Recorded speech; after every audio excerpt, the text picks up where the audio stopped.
Hello hello hello my dear student. Hello dear student, मैं Sky sir आपको आज discuss करेंगे आपके लिए केमिस्ट्री ब्रेन पावर एग्जाम में आए हुए इंपॉर्टेंट क्वेश्चन को।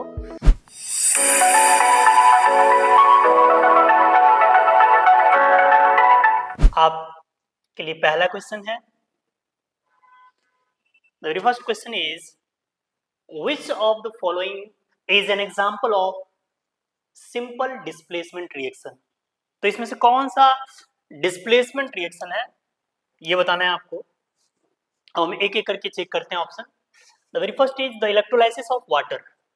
देखिए, इलेक्ट्रोलाइसिस ऑफ वाटर से हाइड्रोजन गैस ऑक्सीजन गैस बनता है, तो ये डिकम्पोजिशन रिएक्शन है, ये डिस्प्लेसमेंट रिएक्शन नहीं है, तो ये पहला ऑप्शन गलत है।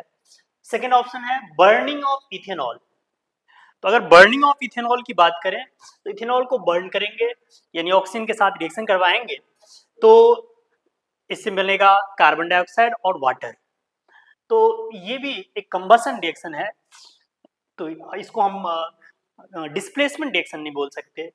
नेक्स्ट है the reaction of metal with an acid. हाँ, मेटल का और एसिड का जब रिएक्शन होता है, फॉर एग्जाम्पल अगर हम H2SO4 का रिएक्शन कराते हैं जिंक के साथ तो ZnSO4 बनता है और हाइड्रोजन गैस इवॉल्व होते हैं। यहां पर हाइड्रोजन को डिस्प्लेस किया है जिंक ने और ये जिंक सल्फेट में कन्वर्ट हो चुका है, तो ये एक डिस्प्लेसमेंट रिएक्शन है और इसीलिए यही आंसर हो जाएगा इसका, the reaction of metal with an acid. अच्छा, लास्ट ऑप्शन भी चेक कर लेते हैं, the reaction of two solution to form a precipitate. नहीं, प्रेसिपिटेशन रिएक्शन डिस्प्लेसमेंट रिएक्शन नहीं होता है, तो इसका करेक्ट आंसर हो जाएगा the reaction of metal with acid. C is the right answer. Okay, next question की तरफ आगे बढ़ते हैं। In the redox reaction MnO2 plus 4HCl, it is giving MnCl2 plus 2H2O plus Cl2. Choose the correct statement। अब इस question में जो options दिया हुआ है, MnO2 is reduced to MnCl2 and HCl is oxidized to H2O। अब आपको इसमें अल्टीमेटली चेक करना है ऑक्सीडेशन किसका हो रहा है, रिडक्शन किसका हो रहा है। तो इसको देखने का तरीका क्या है, यहां पर आपको पता होगा removal of oxygen is called reduction. तो यहां पे देखेंगे ऑक्सीजन कहां से रिमूव हो रहा है, तो रिमूवल ऑफ ऑक्सीजन अगर आप देखें तो यहां से ऑक्सीजन जो है वो रिमूव हो रहा है, तो ये रिडक्शन हो रहा है इसका। ठीक है, साथ में जो HCl में हाइड्रोजन लगा हुआ है और हाइड्रोजन यहां से रिमूव होकर के ये क्लोरीन गैस में कन्वर्ट हो रहे हैं, यानी कि रिमूवल ऑफ हाइड्रोजन हो रहा है यहाँ, और removal of hydrogen is called oxidation. तो यहां पर हो रहा है ऑक्सीडेशन। तो जो क्वेश्चन है आप पढ़िए options. MnO2 is reduced to MnCl2 and HCl is oxidised to H2। नहीं, HCl ऑक्सीडाइज होकर H2O नहीं बना रहा है। सेकेंड ऑप्शन देखते हैं, MnO2 is reduced to MnCl2 and HCl is oxidized to Cl2। Yes, this is the right answer। तो MnO2 is reduced to MnCl2 and HCl is oxidized to Cl2। Okay, next question की तरफ आगे बढ़ते हैं।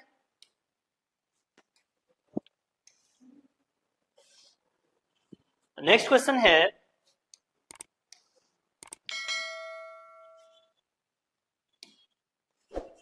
how will you protect yourself from the heat generated while diluting a concentrated acid। तो कभी भी concentrated acid के साथ अगर आप डील कर रहे हो लैब में तो सावधानी के साथ करना चाहिए, क्योंकि वाटर के साथ एक्सोथर्मिक रिएक्शन होता है तो आपके चेहरे खराब या स्किन खराब होने के डर होते हैं वहां पे। तो यहाँ पे ऑप्शंस के हिसाब से पढ़ते हैं अब। हालांकि जो तरीका है वो क्या, वाटर है ना। पहला ऑप्शन में लिखा हुआ है by adding acid to water with constant stirring. Yes, ये अच्छा तरीका है। आपको क्या करना है, मान लीजिए एक कंटेनर है और इस कंटेनर में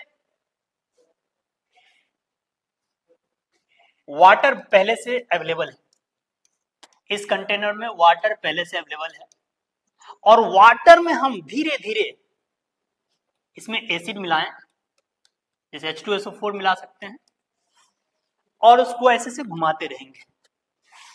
तो उससे क्या होगा कि जो एक्सोथर्मिक रिएक्शन का जो रेट है, ये प्रॉपरली दोनों आपस में रिएक्शन करेंगे तो जो अचानक सा जो स्प्लैश होता है यानी कि हीट रिलीज होता है तेजी से, वो नहीं होगा, रिएक्शन धीरे धीरे होगा, है ना। तो जो एक्चुअल तरीका है इसको करने का वो क्या है, by adding acid to water with constant stirring. So a is the right answer of this question. Okay, next question की तरफ आगे बढ़ते हैं। नेक्स्ट क्वेश्चन है identify the basic salt from the following salt. तो आपको इसमें से देखना है कि कौन सा बेसिक सॉल्ट है। अब बेसिक सॉल्ट पता करने के लिए हमें इसमें देखने का तरीका, जैसे बेस देखेंगे, इसमें स्ट्रॉन्ग बेस होना चाहिए और उसके साथ वीक, स्ट्रॉन्ग बेस के साथ अपने पास एक वीक एसिड होना चाहिए। उन दोनों का जो मिक्सचर होगा वही हमें देगा क्या, बेसिक सॉल्ट। क्या क्या, स्ट्रॉन्ग बेस Sb और उसके साथ क्या होना चाहिए, वीक एसिड। इन दोनों का जो कॉम्बिनेशन होगा, दोनों को मिक्स करने से बनेगा, वो बनेगा आपको बेसिक सॉल्ट। तो अब इनमें Na2CO3 की बनने की तरीके अगर आपको पता हो, Na2CO3 कैसे बनता है, तो Na2CO3 अगर आप एक स्ट्रॉन्ग बेस NaOH ले लें और इसके साथ आप H2CO3 ले लें, H2CO3 कार्बोनिक एसिड, आप जानते हैं कि वीक बेस है, सॉरी वीक एसिड है। NaOH एक स्ट्रॉन्ग बेस होता है और ये एक वीक एसिड है। तो वीक एसिड कार्बोनिक एसिड जो कि Pepsi, Thums Up, Coca Cola, इन सब चीजों में जो होता है कार्बोनिक एसिड होता है। जब ये दोनों आपस में रिएक्ट करते हैं तो रिएक्ट करने के बाद ये बनाते हैं Na2CO3 और ये सॉल्ट है और साथ में बनता है वाटर H2। तो ये जो Na2CO3 बन रहा है जो कि सॉल्ट है, सॉल्ट के फॉर्म बन रहा है, ये एक स्ट्रॉन्ग बेस और वीक एसिड से बना है। जो स्ट्रॉन्ग वाला बेस है, इसी बेसिस पर इसका नाम दिया जाता है बेसिक सॉल्ट। तो पहला ही ऑप्शन इसका सही आंसर हो जाएगा। First option is the right answer, बाकी देखने की जरूरत भी नहीं है, आगे बढ़ते हैं। ओके,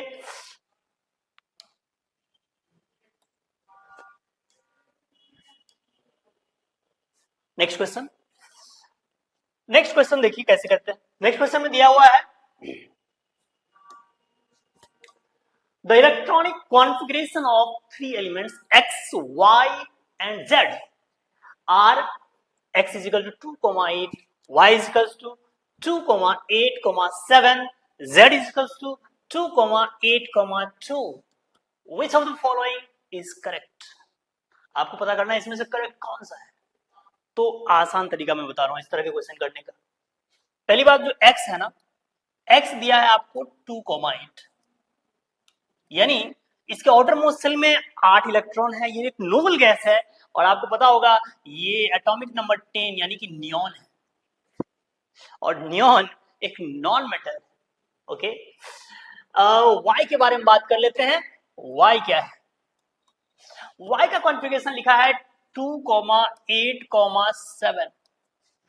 इसका मतलब एटॉमिक नंबर ये 17, ये क्लोरीन है। और आपको पता होना चाहिए क्लोरीन क्या है, क्लोरीन एक नॉन मेटल है ना। क्लोरीन क्या है, नॉन मेटल, और ये भी क्या है, non metal. Next Z, Z की बात करें अगर तो Z है 2,8,2, यानी ये है एटॉमिक नंबर 12 और 12 का मतलब ये है मैग्नीशियम। और मैग्नीशियम ईएम, जिसमें ईएम लगा हो वो मेटल होता है। अब ये मत सोचना कि हीलियम ईएम लगा हुआ है तो वो भी मेटल होगा, जी नहीं। जनरली बात कर रहा हूँ जिसमें जैसे एल्यूमिनियम गैलियम, मैग्नीशियम, कैल्शियम, ये सब ईएम वाले सब मेटल होते हैं। तो ये भी क्या है, this is metal. Metals are electropositive in nature. ये इलेक्ट्रॉन लूज करना पसंद करेगा, ये इलेक्ट्रॉन गेन करना पसंद करेगा, और इसकी वैलेंसी तो ना लूज करना ना गेन करना पसंद करेगा। नोबल गैस है नॉन मेटल, और ये क्या है, नियोन एक नोबल गैस है। स्पेशली क्या है ये, नोबल गैस। अब इसमें ऑप्शन पढ़िए। पहला ऑप्शन दिया हुआ है x is a metal, y is a metal, z is non metal. तो पहले हम बात करें एक्स क्या मेटल है, ना ना ना। वाई इज अ मेटल, क्या वाई मेटल है? Y is non metal, y metal नहीं है, तो ये भी गड़बड़ हो जाएगा। नेक्स्ट है आपका z is a non metal, z is a non metal, and y is non metal, z is a metal. अब सुनिए, इसमें वाई जो है, वाई एक नॉन मेटल है। वाई क्या है, नॉन मेटल है।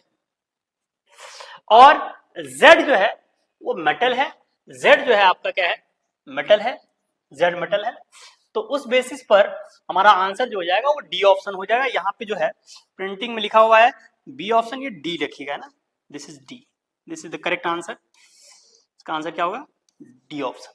ठीक है, यानी y is non metal, y क्या है, नॉन मेटल है, और जेड क्या है, जेड एक मेटल है। क्लियर। बाकी जो पहला ऑप्शन था एक्स मेटल का होना, ये बिल्कुल बायात है। वाई मेटल है, गलत है। जेड एक नॉन मेटल है, जी नहीं, जेड क्या है, मेटल है। तो आंसर क्या हो जाएगा, डी ऑप्शन हो जाएगा। नेक्स्ट क्वेश्चन की तरफ आगे बढ़ते हैं।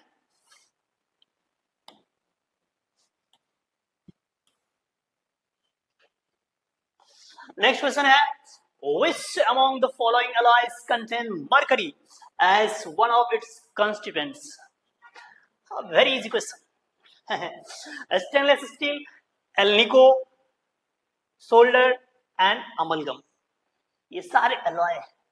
आपसे पूछा है कि किस में मरकरी है, तो आपको अमलगम बबलगम आपको पता होगा जी। क्या, जब हम मरकरी की बात करते हैं तो मरकरी अमलगम में होता है। जैसे जिंक अमलगम में जिंक के साथ होता है मरकरी, तो उसको जिंक अमलगम कहते हैं। सोडियम के साथ मान लीजिए मरकरी है, तो उसको सोडियम अमलगम कहते हैं। तो इसका आंसर हो जाएगा डी, यानी लास्ट ऑप्शन। ओके, जैसे स्टेनलेस स्टील लिखा था, स्टेनलेस स्टील आयरन क्रोमियम है ना, ये सब मिलाकर बनता है, और अदर मेटल्स मिलाने से बनता है। अल्निको एल्यूमिनियम निकल एंड कोबाल्ट मिलके बनता है, इनमें मरकरी तो है ही नहीं। सोल्डर लीड और टिन से मिलके बनता है, तो ये इसमें भी मरकरी नहीं है। इसका करेक्ट आंसर हो जाएगा डी ऑप्शन। मूव करते हैं नेक्स्ट क्वेश्चन की तरफ।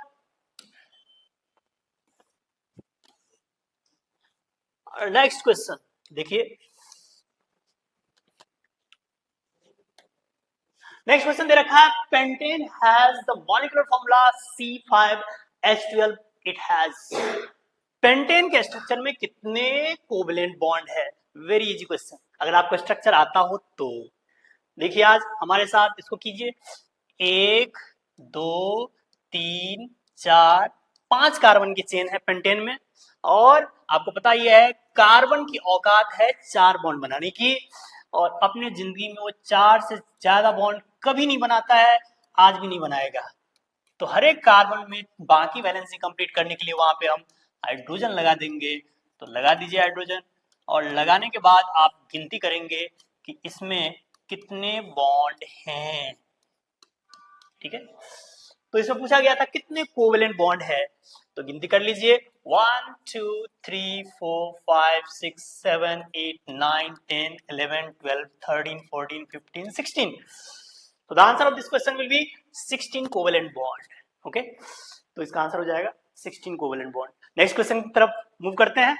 आसान क्वेश्चन था, अगर आपको कंसेप्ट क्लियर है तो इजीली कर पाएंगे इस तरह के क्वेश्चन को। ओके, नेक्स्ट क्वेश्चन है, क्वेश्चन ये एसर्शन रीजन से रिलेटेड है। अब ये अब पैटर्न तो पता ही है आपको असर्शन रीजन की क्वेश्चन है ना, उसमें बोथ असर्शन रीजन ट्रू हो सकता है, रीजन का करेक्ट एक्सप्लेनेशन असर्शन हो जैसा हो सकता है। अब ये चारों ऑप्शन करके हम देखेंगे। ओके, पहले क्वेश्चन पढ़ते हैं और फिर हम उनके ऑप्शंस को चेक करेंगे। ठीक है, तो क्वेश्चन है असर्शन में दिया है usually the sulfide ore is converted to oxide before reduction। Yes, बिल्कुल सही बात है। सल्फाइड ओर जो है, आपने एक्सट्रैक्शन ऑफ मेटल में पढ़ा होगा कि सल्फाइड ओर जो है वो पहले ऑक्साइड ओर में कन्वर्ट होता है और फिर हम उसको रिड्यूस करके फिर मेटल में कन्वर्ट करते हैं। ओके, तो कहने का मतलब है usually sulphide ore is converted to oxide before reduction. Yes, reduction से पहले वो ऑक्साइड ओर में कन्वर्ट होता है, बिल्कुल सही बात है। और दूसरा ऑप्शन लिखा हुआ है reduction of oxide occurs easier, है ना। हाँ, ये बात भी सही है, इजिली ऑक्साइड का रिडक्शन हो जाता है। आप कार्बन मिला दीजिए, मेटल का जो ऑक्साइड है उसमें कार्बन मिलाते हैं, आसानी से उसको रिड्यूस किया जा सकता है और वो मेटल में कन्वर्ट हो जाता है, तो इजीली। तो ये दोनों ही सही है और ये एक दूसरे का करेक्ट एक्सप्लेनेशन भी है। तो इस बेसिस पर अगर इसका आंसर देखें तो both assertion and reason are true and reason is the correct explanation of assertion। Okay, तो इसका आंसर हो जाएगा पहला पहला ऑप्शन।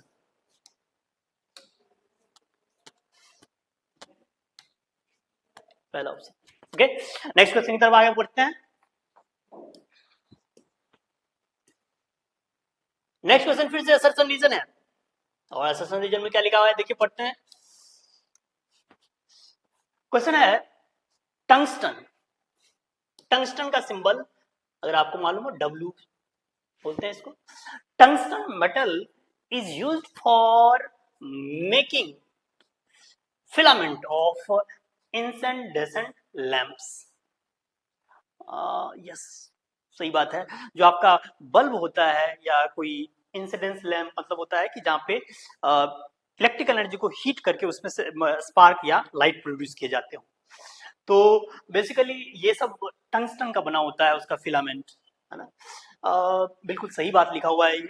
नेक्स्ट ऑप्शन में लिखा हुआ है the melting point of tungsten is very low. एकदम बकवास, महा बकवास बात। ये बोला है कि मेल्टिंग पॉइंट इसका लो है। मेल्टिंग पॉइंट लो नहीं, वेरी वेरी हाई होता है, और हाई नहीं हाईएस्ट होता है। हाँ, करोड़ों मनी वाला।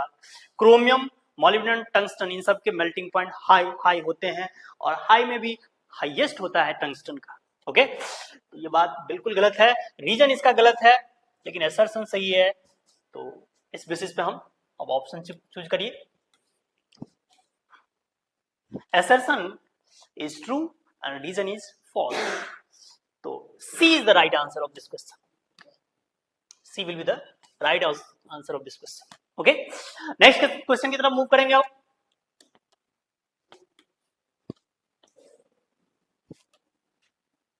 नेक्स्ट क्वेश्चन है bee sting leaves a chemical substance that causes pain and irritation। Name the chemical substance, identify the type of substance which may give relief on the sting area when applied on it। Interesting question, आसान question अगर आपको आ रहा हो तो। Basic concept आपने NCERT नाम की किताब में पढ़े होंगे, है ना।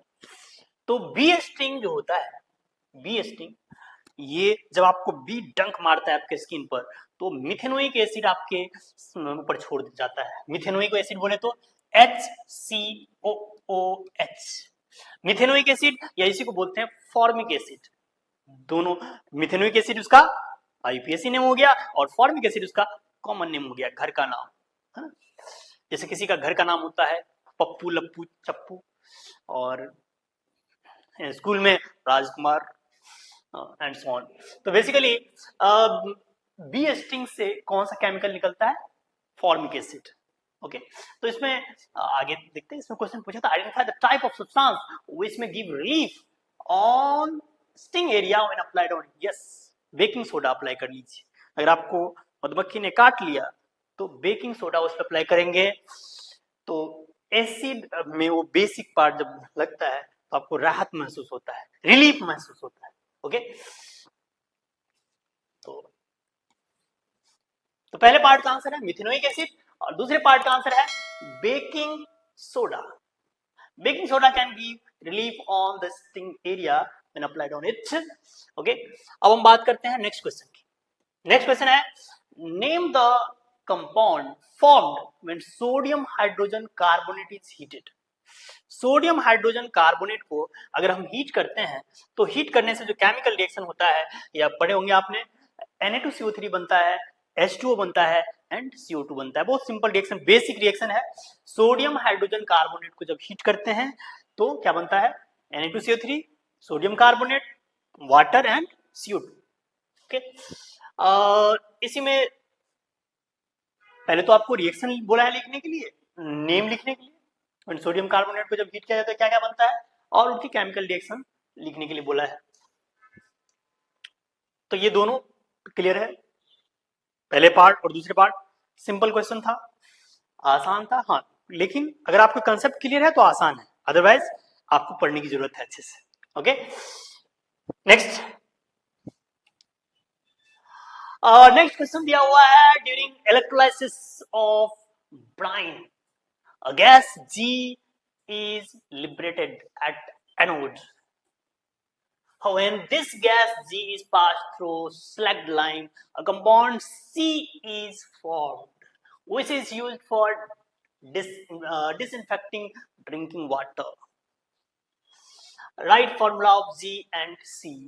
सुनिए, आपने पढ़ा होगा क्लोर अल्कली प्रोसेस, और उसमें आपने ब्राइन सॉल्यूशन के बारे में पढ़ा होगा. ब्राइन बोलते किसको है? NaCl सॉल्ट जो है, सोडियम क्लोराइड. सोडियम क्लोराइड में पानी मिला दीजिए, aqueous solution of sodium chloride is called brine. Okay, तो ब्राइन का इलेक्ट्रोलाइसिस, इसके बारे में देखते हैं. ब्राइन का इलेक्ट्रोलाइसिस आप कैसे करेंगे? आपने ये कंसेप्ट पढ़े होंगे, इसको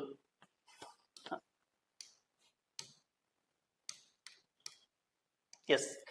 तो इस तरह का सेटअप होता है जिसमें कि हम ब्राइन भेजते हैं, है ना, इलेक्ट्रोलाइसिस किया जाता है ब्राइन का. ब्राइन बोले तो ब्राइन का मतलब है एक्वस NaCl. एक्वस NaCl हम भेजते हैं एक तरफ से. ये आपका एनोड है और दूसरे साइड क्या है? कैथोड है.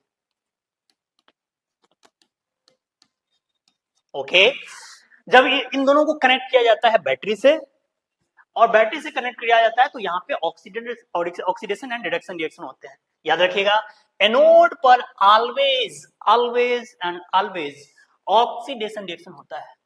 कौन सा रिएक्शन? Oxidation reaction. एनोड वो जगह है जहां पे हमेशा हमेशा और हमेशा ऑक्सीडेशन रिएक्शन होता है, और कैथोड वो जगह है जहां पर हमेशा रिडक्शन रिएक्शन हुआ करता है. ओके, तो यहां पर एनोड के पास क्लोरीन गैस इवॉल्व होते हैं, Cl माइनस Cl2 में कन्वर्ट होता है. यानी Cl माइनस जो है, Cl minus getting converted to Cl2. 2 Cl minus, 2 electron बाहर निकलते हैं, लॉस ऑफ इलेक्ट्रॉन होता है. दिस इज ऑक्सीडेशन रिएक्शन, जहां पे Cl माइनस कन्वर्ट होता है किसमें? क्लोरीन में. ओके, इसके अलावा जो आपका सोडियम है, अच्छा ये Cl माइनस आया कहां से? हमने इसमें NaCl मिलाया था तो उसमें आयंस बन रहे हैं Na plus and Cl minus ion. Cl minus का होता है ऑक्सीडेशन और क्लोरीन गैस बाहर इवॉल्व होता है. ओके, जो गैस के बारे में पूछा जा रहा था वो क्लोरीन गैस है. दूसरी बात, जो सोडियम है वो कन्वर्ट होता है किसमें? सोडियम Na इलेक्ट्रॉन गेन करके, क्योंकि सोडियम प्लस Na प्लस के फॉर्म में होता है, तो ये इलेक्ट्रॉन गेन करके सोडियम सॉलिड में कन्वर्ट हो जाता है. यानी मेटल का डिपोजिशन होता है, सोडियम मेटल का डिपोजिशन होता है कैथोड के बगल में. ओके, तो ये पूरा प्रोसेस है जिसको हम बोलते हैं क्लोर अल्कली प्रोसेस. आपने डिटेल में पढ़े होंगे. ओके, अब हम उस क्वेश्चन की तरफ मूव करते हैं ताकि आप उसको इजीली से समझ सकें. तो क्वेश्चन में पूछा गया था कि जो गैस लिबरेट हो रहा है जी गैस, तो वो जी गैस है कौन? तो वो जी गैस कौन है? क्लोरीन गैस है. ओके, अब इसमें नेक्स्ट पार्ट में क्वेश्चन में है, क्वेश्चन के अंदर कि जो जी गैस है उस जी गैस को कंपाउंड सी इज फॉर्म्ड, हाँ, when this g gas is pass through slaked lamp मतलब CaOH whole twice, calcium hydroxide. Calcium hydroxide के साथ जब हम क्लोरीन मिलाते हैं, कैल्शियम हाइड्रोक्साइड के साथ जब हम क्लोरीन मिलाते हैं तो कैल्शियम ऑक्सीक्लोराइड बनता है, जिसको ब्लीचिंग पाउडर कहते हैं हम, है ना, ब्लीचिंग पाउडर कहते हैं। तो कैल्शियम हाइड्रोक्साइड में क्लोरीन का जब रिएक्शन होता है तो ब्लीचिंग पाउडर बनता है और वहां से वाटर बाहर निकलते हैं। तो जो पूछा था कि सी जी कौन है, तो जी तो क्लोरीन था, सी क्या है, तो वो कौन है, वो है कैल्शियम ऑक्सीक्लोराइड, जिसको ब्लीचिंग पाउडर के नाम से जाना जाता है। अब नेक्स्ट क्या पार्ट है इसमें क्वेश्चन में, नेक्स्ट पार्ट पूछा है state the chemical equation evolve, तो केमिकल इक्वेशन तो देख ही लिया आपने। अब नेक्स्ट पार्ट है इसके अंदर, what is the common name of compound c, give its chemical name. Common name, chemical name हमने दोनों बता रखे हैं आपको। केमिकल नेम, कॉमन नेम क्या है, common name bleaching powder, bleaching powder and chemical name calcium oxychloride, CaOCl2। I hope आपको ये क्वेश्चन क्लियर होगा। अब हम नेक्स्ट क्वेश्चन की तरफ आगे बढ़ेंगे। बोर्ड एग्जाम के लिए जो क्लोर अल्कली प्रोसेस वाला रिएक्शन था वो जरूर पढ़ के जाइएगा, इंपॉर्टेंट है। नेक्स्ट क्वेश्चन ये भी काफी इंपॉर्टेंट है, कई बार आपके बोर्ड एग्जाम में आ चुके हैं, तो इसको अच्छे से पढ़ के रहेंगे आप। क्वेश्चन है the given reaction shows one of the process to extract the metal like iron and manganese. Option पढ़ते हैं Fe2O3 plus aluminium gives Al2O3 plus Fe plus heat. आपको पता होगा ये थर्माइट प्रोसेस होता है जो कि रेलवे ट्रैक को ज्वाइन करने के लिए यूज किया जाता है।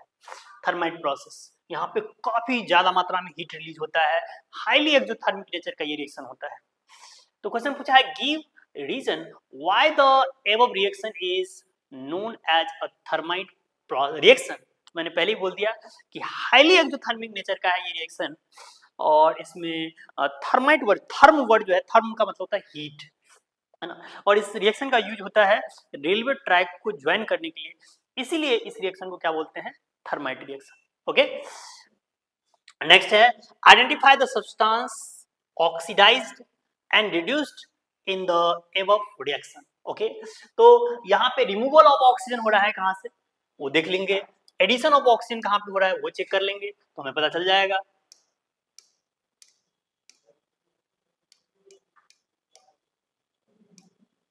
तो यहाँ पर जो रिएक्शन है इसमें Fe2O3 से ऑक्सीजन का रिमूवल हो रहा है और ये Fe में कन्वर्ट हो रहा है, इसका मतलब यहाँ पर Fe2O3 का हो रहा है रिडक्शन, तो ये है एक रिडक्शन रिएक्शन। और एल्यूमिनियम कन्वर्ट हो रहा है Al2O3, जिसको एल्यूमिना बोलते हैं आप, एल्यूमिनियम ऑक्साइड, इसका हो रहा है ऑक्सीडेशन।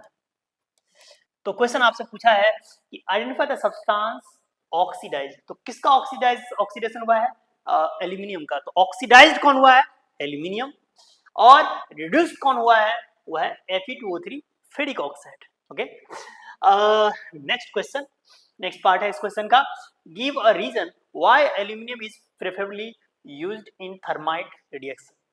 देखो आप वहां पे ऊपर में लिख रखा है कि ये जो प्रोसेस है उसमें मेटल जैसे कि आयरन और मैंगनीज का भी इस्तेमाल हो सकता है ना।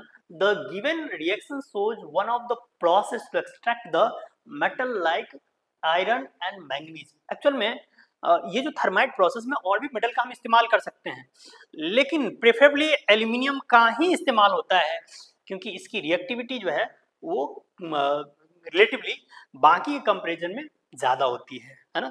बाकी जैसे अगर देखें मैंगनीज और, है ना, मैंगनीज और आयरन, तो इन सब से कंपैरिजन में रिएक्टिविटी इसका ज्यादा होता है, इसीलिए इसका इस्तेमाल किया जाता है, यानी कि एल्यूमिनियम का इस्तेमाल किया जाता है।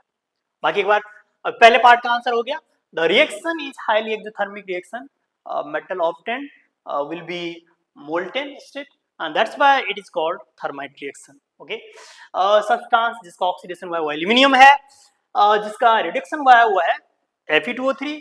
और तीसरे पार्ट जो पूछा गया था, एल्यूमिनियम को प्रिफरेबली क्यों यूज किया जाता है, क्योंकि एल्यूमिनियम की रिएक्टिविटी ज्यादा होती है किससे, आयरन और मैंगनीज से। तो आपने पढ़ा होगा रिएक्टिविटी सीरीज, पोटेशियम की सबसे ज्यादा होती है ना, उसके बाद सोडियम की होती है। केदारनाथ का माली आलू जरा फीका पकाता है, वो ट्रिक करके बताते हैं। तो जिनकी रिएक्टिविटी ज्यादा है, तो कहने का मतलब एल्यूमिनियम की रिएक्टिविटी ज्यादा है, इसीलिए ऐसा होता है इसमें। ठीक है, नेक्स्ट क्वेश्चन की तरफ मूव करते हैं। अब हम लॉन्ग आंसर वाला क्वेश्चन देखेंगे। जो नेक्स्ट क्वेश्चन है उसमें लिखा है a compound x on heating with excess concentrated H2SO4 sulfuric acid at 443 Kelvin gives an unsaturated compound Y। अभी हमें सपने आ रहे हैं कुछ, आपको आ रहा है कि नहीं ये बताओ। आपको क्वेश्चन में बोला है कि सल्फ्यूरिक एसिड के साथ, कॉन्सेंट्रेटेड सल्फ्यूरिक एसिड के साथ रिएक्शन करते हैं और उसको हीट कर रहे हैं, तो हीट करने से अनसैचुरेटेड कंपाउंड बन रहा है। इसका मतलब डिहाइड्रेशन रिएक्शन है वो। डिहाइड्रेशन मतलब अल्कोहल का H2SO4 और हीटिंग इफेक्ट के साथ वहां पे डिहाइड्रेशन रिएक्शन होता है, और डिहाइड्रेशन रिएक्शन से वहां पे एल्कीन का फॉर्मेशन होता है ना। आगे देखते हैं, X also react with sodium to evolve colorless gas। हाँ अब पक्का हो गया, श्योर हो गया, ये अल्कोहल ही है। ये अल्कोहल अगर सोडियम से रिएक्शन करता है तो हाइड्रोजन गैस निकलता है, और हाइड्रोजन गैस एक कलरलेस गैस है। ओके, आगे बढ़ते हैं। Identify x y and z, write the equation of the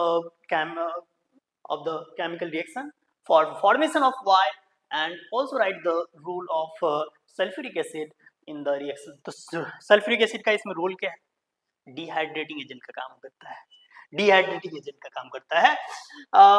इस क्वेश्चन में एक्स वाई जेड आपको बातों बातों में समझ में आ गया कौन था। एक्स कौन था, एल्कोहल। वाई कौन है, वाई, एक्स वाई क्या है, वाई एल्कीन होगा, अनसैचुरेटेड वाला एल्कीन, और यानी इथीन होगा। और जेड क्या है, जेड हाइड्रोजन गैस है ना। और इसमें रिएक्शन की बात करें तो रिएक्शन देख लीजिए एक बार। तो एक्स क्या था, इथेनॉल अल्कोहल, वाई क्या है, इथीन, जेड क्या है, हाइड्रोजन गैस, और रिएक्शन कैसे हो रहा है, कुछ यूं यूं यूं यूं यूं यूं, कैसे कैसे, देखिए इधर, ये है आपका C single bond, C single bond, H single bond, H यहाँ पे लगा है OH, H H H, इसका H और इसका OH दोनों मिलके पानी पानी बनेगा। और अगर इसको हीट कर रहे हैं किसके प्रेजेंस में, कॉन्संट्रेटेड H2SO4 के प्रेजेंस में, तो कॉन्संट्रेटेड H2SO4 एक डिहाइड्रेटिंग एजेंट का काम करता है। इसमें से वाटर रिमूव हो जाएंगे और यहां पे बन जाएगा डबल बॉन्ड, और ये जो अनसैचुरेटेड पार्ट है वही क्या है, एल्कीन है। तो इस तरह से XYZ तीनों पता चल गया। Okay, H2SO4 act as dehydrating agent which removes molecule of water from ethanol to give unsaturated compound ethene। Okay, now next आगे बढ़ते हैं। इसमें दूसरा पार्ट है और करके एक और क्वेश्चन दिया है आपको। क्वेश्चन पूछा है draw the structure of the following compound. Compound है प्रोपेनल, प्रोपेनल। तो देखिए प्रोपेनल क्या होता है। प्रोपेनल की बात करें तो प्रो मतलब 3 कार्बन, और नल अल लगा है सफिक्स, इसका मतलब वो एल्डिहाइड है। तो एल्डिहाइड बोले तो चौ, क्या क्या क्या, चौ, चौ, चौ का मतलब चौमिन नहीं, चौ का मतलब एल्डिहाइड, चौ। अगर चौ वाला फंक्शनल ग्रुप लगा हुआ है तो समझ जाना वो एल्डिहाइड है ना। चौ लगा हुआ है तो समझ जाएंगे क्या, एल्डिहाइड है। तो ये जो क्वेश्चन है कि प्रोपेनल का स्ट्रक्चर क्या होगा, यही है प्रोपेनल, यही है प्रोपेनल। ओके, नेक्स्ट है आपका प्रोपेनॉन, प्रोपेनॉन ऑन कीटोन, यानी कि इसमें जो फंक्शनल ग्रुप होगा वो कीटोन होगा। तो 3 कार्बन का चेन बनाइए, 1 2 3, ऑल इंडिया फ्री, और इधर लगा दीजिए डबली बॉन्ड ओ। यही है, ये कौन है, ये है प्रोपेनॉन। इसी कंपाउंड को क्या बोलते हैं, प्रोपेनॉन। तो कहने का मतलब प्रोपेनॉन में कौन सा फंक्शनल ग्रुप होना चाहिए, कीटोन। इजी क्वेश्चन है। नेक्स्ट नेक्स्ट पूछा है complete the following chemical equation. Equation आपको कंप्लीट करना है। यहाँ पे रिएक्टेंट साइड में है एस्टर, और एस्टर में मिला रहे हैं बेस NaOH। अच्छा, तो क्या होगा देखिए इधर। सबसे पहले जो एस्टर दिया हुआ है इसमें निकलेगा NaOH में से ONA माइनस और H प्लस होता है, इसमें से 2 पार्ट में ये ब्रेक होते हैं। यहां पर जो है CH3CO उसके साथ लग जाएगा ONA, तो ये बन जाएगा क्या, CH3CO ONA और प्लस C2H5OH, ठीक है, यानी कि इथेनॉल बन जाएगा। क्लियर। तो सोडियम एसीटेट बनता है और साथ में इथेनॉल बनता है इस रिएक्शन के अंदर। अगर आपको इस तरह के रिएक्शन में दिक्कत हो तो आप स्ट्रक्चर ड्रॉ करके बनाएंगे तो इजी दिखेगा आपको। यहाँ पे एसिड है और उसके साथ बेस है। आपने सुना होगा एसिड को बेस पसंद है, एसिड को बेस पसंद है। ये एसिड है और बेस फटाफट रिएक्शन करेगा, सॉल्ट एंड वाटर बनेगा। तो यहाँ पर इसका H और इसका OH दोनों मिलके बनेगा पानी पानी। तो बन जाएगा क्या कंपाउंड, CH3COONA और सॉल्ट बन गया, सॉल्ट के साथ water plus H2। Okay, next reaction में इथेनॉल का रिएक्शन हो रहा है CH3COH यानी एसिटिक एसिड के साथ। ये बहुत फेमस रिएक्शन है, किसके प्रेजेंस में, H प्लस के प्रेजेंस में, यानी कि एसिडिक मीडियम में रिएक्शन हो रहा है। किसका रिएक्शन, एसिड एंड एल्कोहल का। तो एसिड और एल्कोहल की इस रिएक्शन में एसिड का H और एल्कोहल का OH दोनों मिलकर बनता है पानी, और दोनों के बीच में ताली बजा दीजिए, दोनों को जोड़ दीजिए, और दोनों को जोड़ देंगे तो बनेगा कंपाउंड एस्टर। और एस्टर कैसा दिखता है, CH3COO plus water.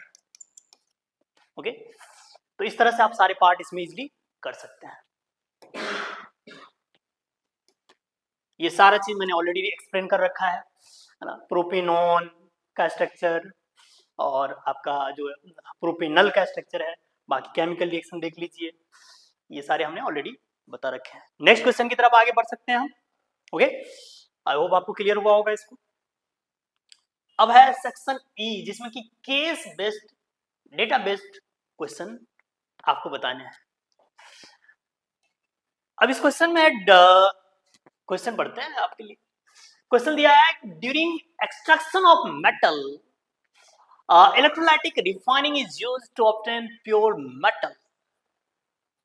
During the process, the impure metal is made the anode and a thin strip of pure metal is made the cathode.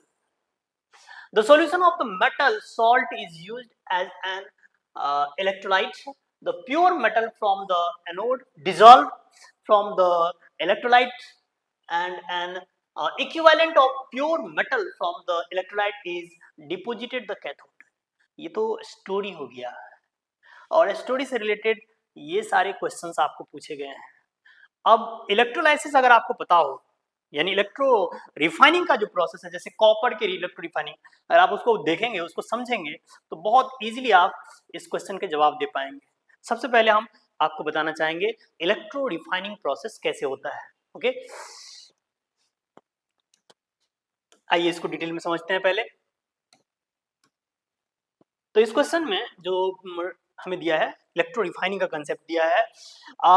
आप क्या करते हैं, खास करके कॉपर का जो प्यूरिफिकेशन होता है, अगर आपको 99.999% तक प्योर कॉपर चाहिए तो इस टेक्निक का इस्तेमाल किया जाता है। तो इसमें क्या किया जाता है, एनोड और कैथोड लिए जाते हैं। लेफ्ट साइड में जो है,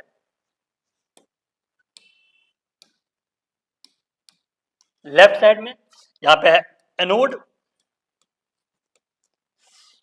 और राइट साइड में यहाँ पे क्या है, कैथोड।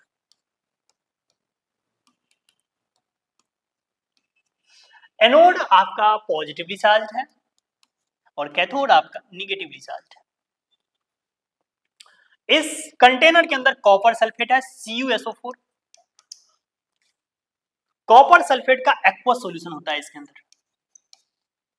कॉपर सल्फेट के दो टुकड़े, कॉपर सल्फेट के दिल के दो टुकड़े, क्या क्या, Cu2+ एंड SO4 2-। अब कॉपर 2+ को चाहिए इलेक्ट्रॉन, तो होता क्या है, यहां पे बाहर से एक एक्सटर्नल बैटरी लगाया जाता है। इस बैटरी में यहां से करंट फ्लो करते हैं और यहां से इलेक्ट्रॉन निकलता है। इलेक्ट्रॉन इधर से इधर की तरफ मूव करता है। ये जो कॉपर 2+ है वो इलेक्ट्रॉन गेन करते हैं, यानी कॉपर 2+ इलेक्ट्रॉन गेन करके कॉपर सॉलिड के फॉर्म में यहाँ पे डिपोजिट होते जाता है। कॉपर सॉलिड, यहाँ पे भी कॉपर सॉलिड यहाँ पे डिपोजिट होते जाएगा। यानी रिएक्शन कैसे हुआ, रिएक्शन जो हुआ कैथोड पर वो क्या हुआ, कॉपर 2+ इलेक्ट्रॉन गेन करके, दो इलेक्ट्रॉन गेन करके ये कन्वर्ट हो रहा है कॉपर सॉलिड में। ओके, यानी कि यहां पर कॉपर का रिडक्शन रिएक्शन हो रहा है। तो याद रखिएगा, एनोड एनोड पर हमेशा होता है ऑक्सीडेशन और कैथोड पर ऑलवेज ऑलवेज एंड ऑलवेज, हमेशा हमेशा और हमेशा होता है कौन सा रिएक्शन, रिडक्शन रिएक्शन। तो यहाँ पे रिडक्शन होगा कॉपर का और कॉपर कन्वर्ट हो जाएगा कॉपर सॉलिड में। यानी कि जो प्योर कॉपर है, कॉपर सल्फेट जो लिया हमने सॉल्यूशन के फॉर्म में, उसमें से जो कॉपर प्योर वाला है वो यहाँ पर डिपोजिट होते जाता है। इसकी वजह से कैथोड थिक होते जाता है, मोटा होते जाता है, और आपका जो एनोड है वो थिन होते जाता है, पतला होते जाता है। ओके, बाकी यहां पर एनोड के पास एक्चुअल में जो एनोड था वो बना हुआ होता है इम्प्योर मेटल से, इम्प्योर मेटल से। और इम्प्यूरिटीज, कॉपर सल्फेट और कॉपर का जो ये इम्प्योर सब्सटेंस एनोड के फॉर्म में यूज किया गया है, उसमें जो इम्प्यूरिटी होता है वो होता है गोल्ड जनरली। और मतलब गोल्ड इम्प्यूरिटी के फॉर्म में रहता है कॉपर के अंदर, और वही इलेक्ट्रोलाइसिस के दौरान जो गोल्ड है वो नीचे में यहाँ पर डिपोजिट होते जाता है। प्योर कॉपर इधर डिपोजिट होते जाता है और जो इम्प्यूरिटीज है वो नीचे यहाँ पे गिरते जाते हैं एनोड के नीचे। एनोड के नीचे जो कचरा इकट्ठा हुआ, कचरा, वो कचरा कौन था, उसको बोलते हैं एनोड मड, एनोड मड। और ये जो बना वो एक महंगा कचरा है और वो क्या है, वो गोल्ड है। तो कॉपर सल्फेट के प्यूरिफिकेशन से गोल्ड मिलता है आपको, है ना। इस तरह से कॉपर के अंदर जो इम्प्यूरिटीज है वो है गोल्ड वाला, और इस तरह से प्यूरिफिकेशन कहते हैं। ये जो प्रोसेस है इसको बोलते हैं electro refining process of copper, जिससे कि प्योर कॉपर बनाया जाता है। तो प्योर कॉपर कहाँ डिपोजिट होता जाता है, कैथोड पर, उसको अलग कर लीजिए। और इम्प्योर कॉपर कहाँ रहता है, एनोड पर, जो कि धीरे धीरे धीरे करके पतला होता जाता है। उसमें से प्योर कॉपर कहाँ डिपोजिट होता जाता है, कैथोड पर। अब आते हैं हम उस क्वेश्चन में और बात करते हैं क्वेश्चन की। तो जो आपको क्वेश्चन पूछा गया था उसमें, ये तो क्वेश्चन में थ्योरी दिए थे, इसमें पहला पार्ट था क्वेश्चन का, the process of purification of metal obtain after reduction is called. तो इसको बोला जाता है क्या, एक्सट्रैक्शन, रिफाइनिंग, फ्लोटेशन, इलेक्ट्रोप्लेटिंग। अब आप ही बताइए, रिफाइनिंग, रिफाइनिंग बोलिए या इलेक्ट्रो रिफाइनिंग, एक ही बात है। तो इसका आंसर क्या हो जाएगा, रिफाइनिंग। ओके,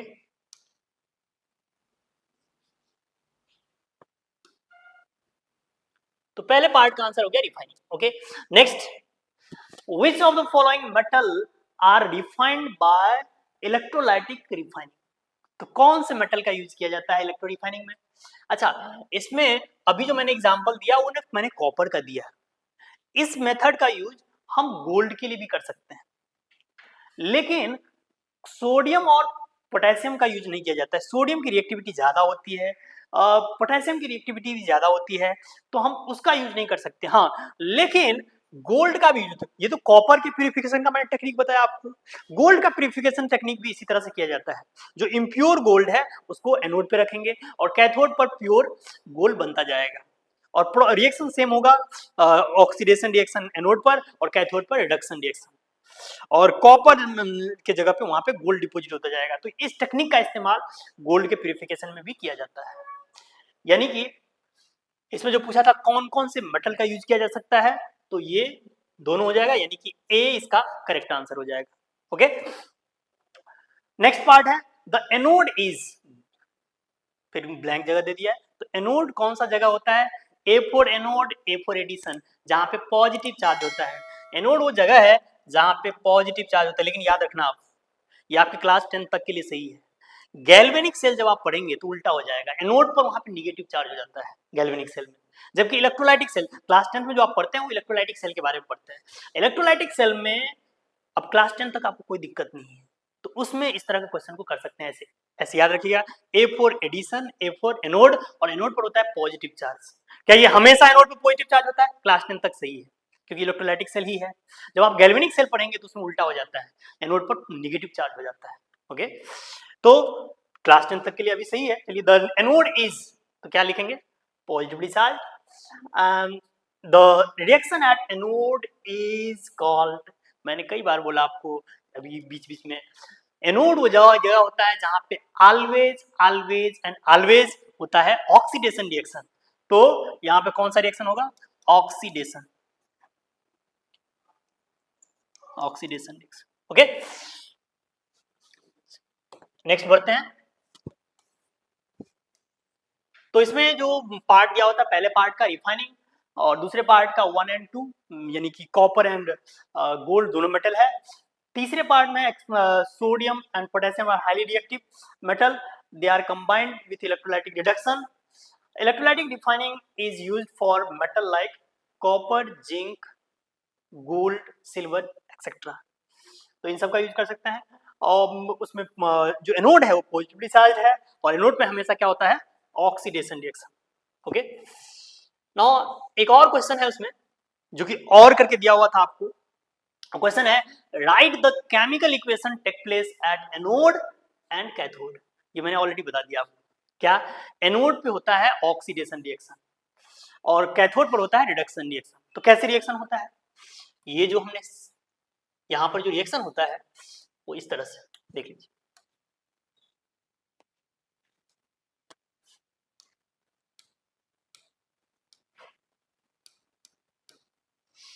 तो एनोड पर होने वाला जो रिएक्शन है वो है कॉपर, कॉपर का एनोड पर ऑक्सीडेशन होने से कॉपर सॉलिड जो है, this will be converted into copper 2 plus, plus 2 electron minus. Okay, यानी कि यहां पे लॉस ऑफ इलेक्ट्रॉन होता है। जबकि कैथोड पर बात करें तो कैथोड पर copper 2 plus aqueous, after gaining 2 electron it is getting converted into copper solid। तो एनोड पर होता है ऑक्सीडेशन और कैथोड पर होता है इस तरह का रिडक्शन रिएक्शन। ठीक है,